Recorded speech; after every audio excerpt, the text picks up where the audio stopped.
call me a racist. Shit.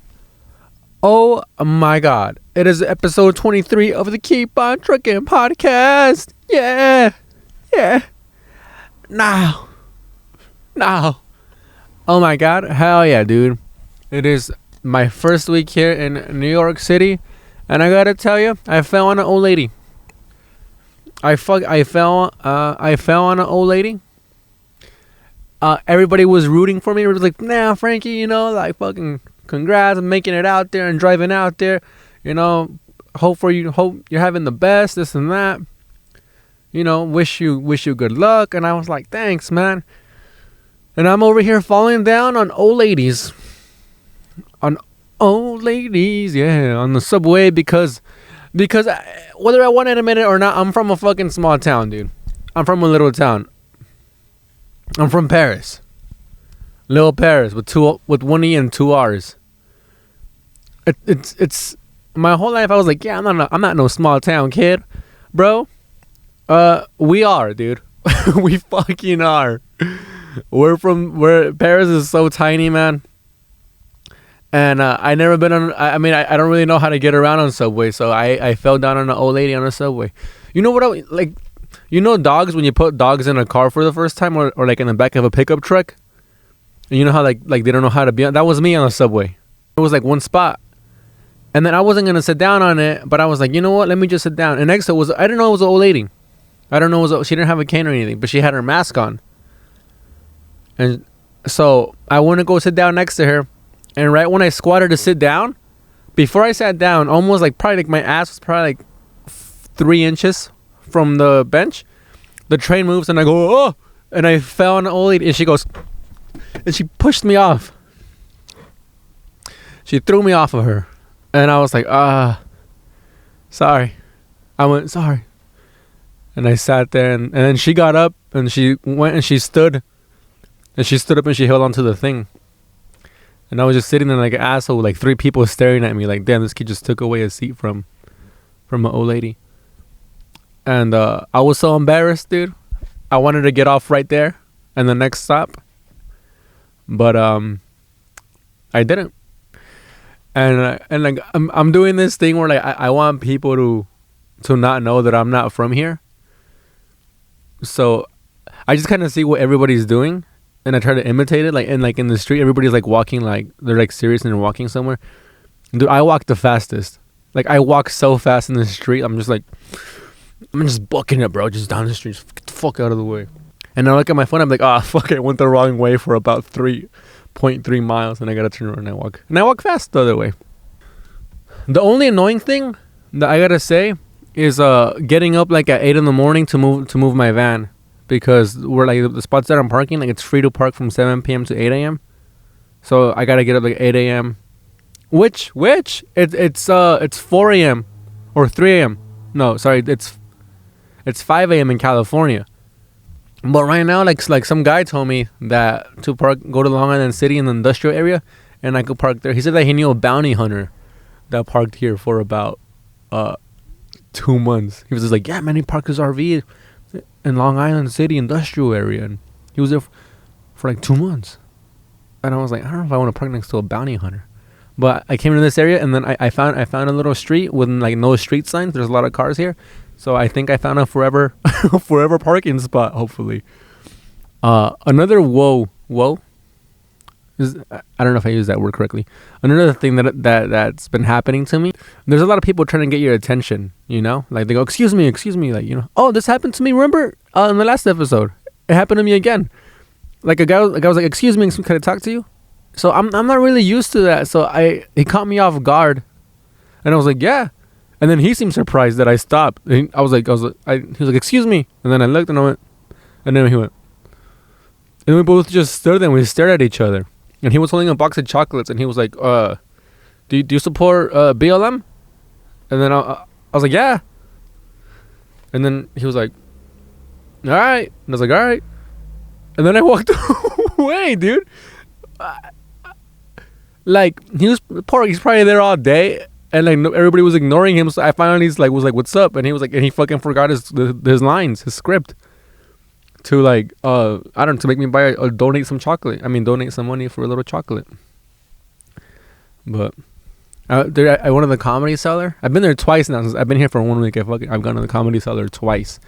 If you don't know, the Comedy Cellar is basically like the Comedy Store, but of the East Coast, like where all the fucking legends hang out at. They're on McDougal Street, but dude, that street is also one of the fucking most terrifying streets at night, with these homeless people that just yell and shit, and they're just scary. Oh, I went. Chris Rock dropped in. Like it was Chris Rock, Aziz Ansari, Shane Gillis, Ari Shafir, and Dave Attell, and I was like, this is fucking insane. It was like a lot of my favorite comics, except for Aziz and Chris Rock, but it was cool because they're huge. So I was like, that's crazy. Anyway, so after that night, I walked out, and there was this homeless guy. He was like, hey man, you have $1, blah blah blah. You have any money? And I was like, sorry man, I don't. And he went, man, y'all motherfuckers be lying. You guys stay fucking. And I was like, oh. And then he like walked through, and I was like, Jesus fucking Christ, dude. Like, this guy's two-faced as fuck. This guy's a fucking Gemini, bro.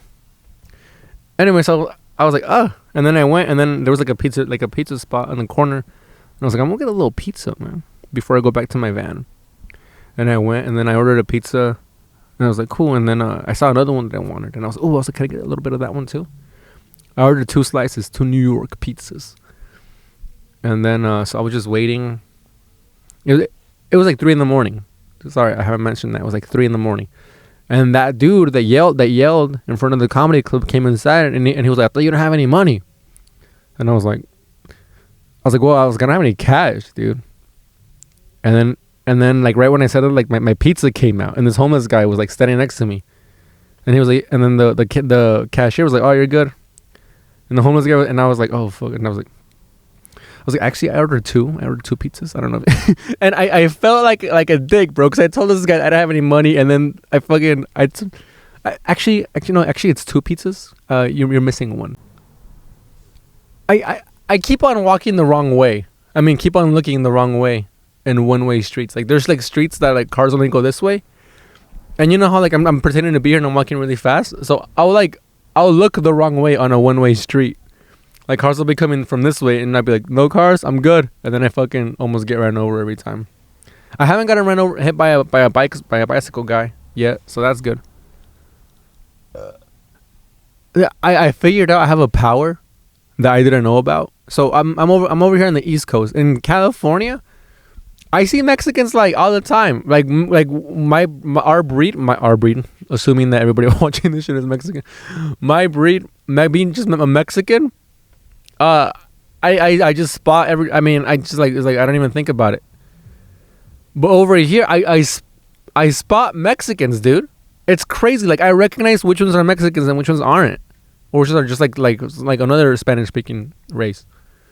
And it's like I didn't know I had that power in me. So that's something new that I learned.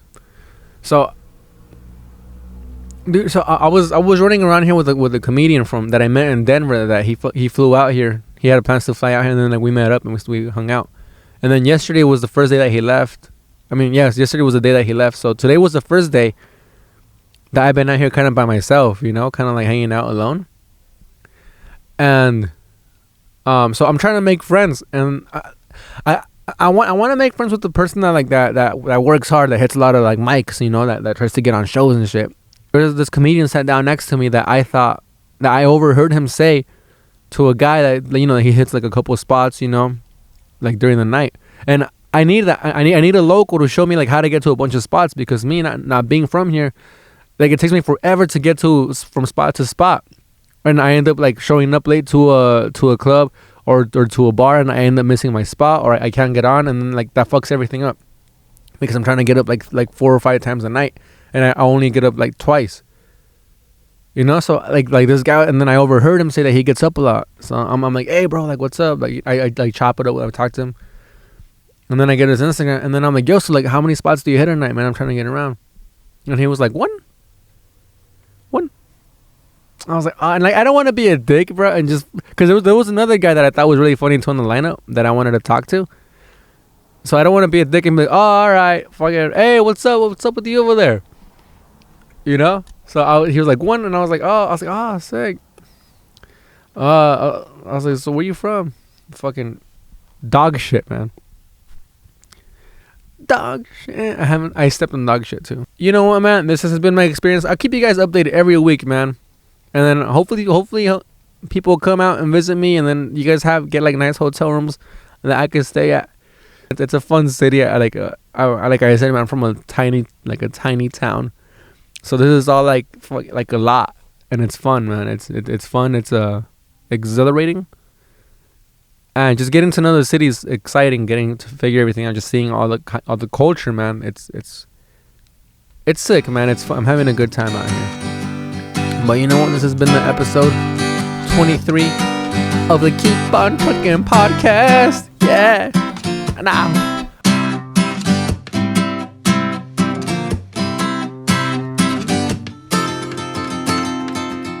Are you calling me a racist?